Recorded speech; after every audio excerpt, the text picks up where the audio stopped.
আজকে একটি মজার প্রশ্ন। বলো তো, ভারতের কোন শহরকে গোলাপি শহর বলা হয়? এটা তো জয়পুর হবে স্যার। একদম সঠিক বলেছো। ভারতের জয়পুরকে গোলাপি শহর বলা হয় কারণ 1876 সালে ইংল্যান্ডের প্রিন্সকে স্বাগত জানাতে পুরো শহরটিকে গোলাপি রঙে মুড়িয়ে দেওয়া হয়। তাহলে এবার বলো তো, ভারতের কোন শহরকে নীল শহর বলা হয়? স্যার এটা কি উদয়পুর? না, চলো একটি হিন্ট দিচ্ছি। এই শহরটি রাজস্থানেই অবস্থিত এবং রাজস্থানের এই শহরটিতে বেশিরভাগ বাড়ির রঙে নীল। বুঝতে পেরেছি এটা আসলে যোধপুর। একদম ঠিক। যোধপুরকে নীল শহর বলা হয় কারণ এখানকার বেশিরভাগ বাড়ি নীল রঙে সাজিত বা রঙিত। তাহলে বলো তো, তুমি কোন শহরে ঘুরতে যেতে চাও?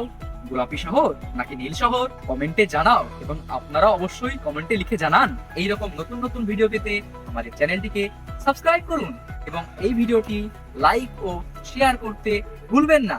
ধন্যবাদ।